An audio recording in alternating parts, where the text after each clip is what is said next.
आणि मंदिर बांधणं फार सोपं आहे, पण मंदिराची पवित्रता राखणं हे फार अवघड आहे. मंदिर कोणी बांधू शकतं, काय लोकांकडे पैसा धन दौलत खूप आहे. मंदिर बांधणं सोपं झालंय आता, पण मंदिराची पवित्रता राखणं फार महत्वाचं आहे. आणि गावामध्ये जर लखलखीतपणा आणायचा असेल,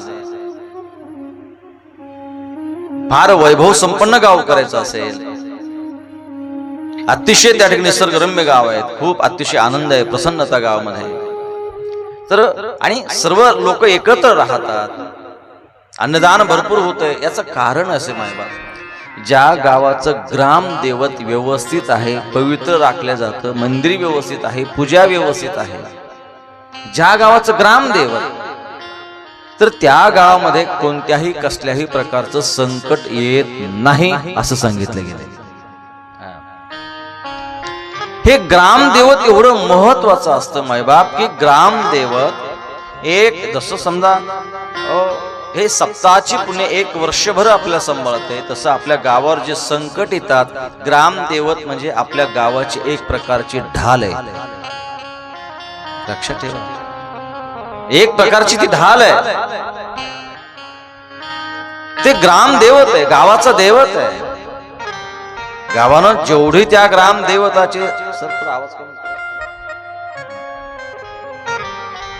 जेवढी ग्रामदैवताची सेवा करता येईल बाबा, तेवढी सेवा केली पाहिजे, तेवढी सेवा केली पाहिजे. काही गावामध्ये आम्ही फिरत असताना ग्रामदैवत पाहिलं माय बाप, एवढी आस्था व्यस्त ते मंदिर, एवढी घाण त्या मंदिरामध्ये, की ते पाहून खरंच एवढं वाईट वाटलं ना, की अरे, आणि त्या गावामध्ये सुद्धा प्रसन्नता नाही, एकोपा नाही. सप्ताहाची जेवढी कमिटी त्याच्यामध्ये फार भिन्नता, एवढं आस्थाव्यस्त गाव आम्ही पाहिलेत काही. मग त्याचं कारण आहे की फक्त ग्रामदेवताचा अपमान ज्या गावामध्ये होतोय ना, त्या गावामध्ये एकत्रितपणा कधीच नसतो. त्या गावामध्ये खूप अडी अडचण येणार, खूप संकट येणार, खूप संकट येणार. अत्यंत महत्वाचं इथं तर मारुतरायाचं हे प्रत्येक गावाचं हे ग्रामदैवत आहे. कुलदैवत वेगळं आणि ग्रामदैवत वेगळं. ज्या गावामध्ये सगळ्या गावाचं जे ग्रामदैवत म्हटलं गेलं, त्या ग्रामदैवत अत्यंत अत्यंत महत्वाचं सांगितलं गेलंय.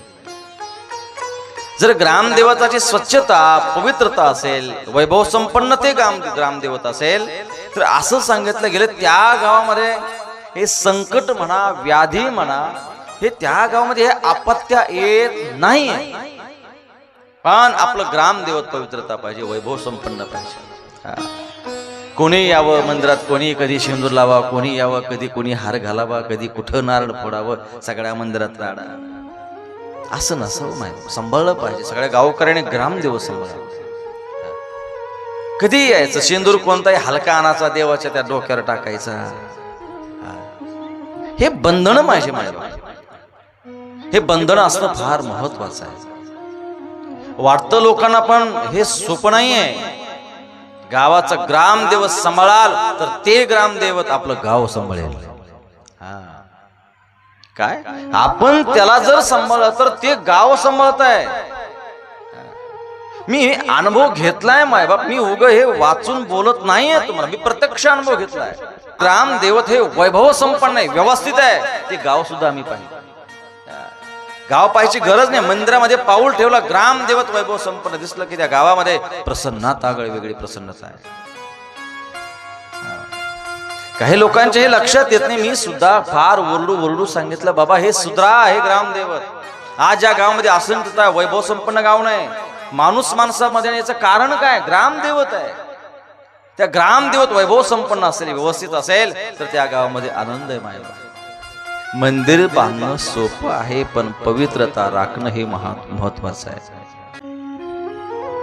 ते ग्रामदेवत फार महत्वाचं. मंदिर खूप झाले मायबाप, पण त्या मंदिरामध्ये व्यवस्था नाहीये, शिस्त नाहीये.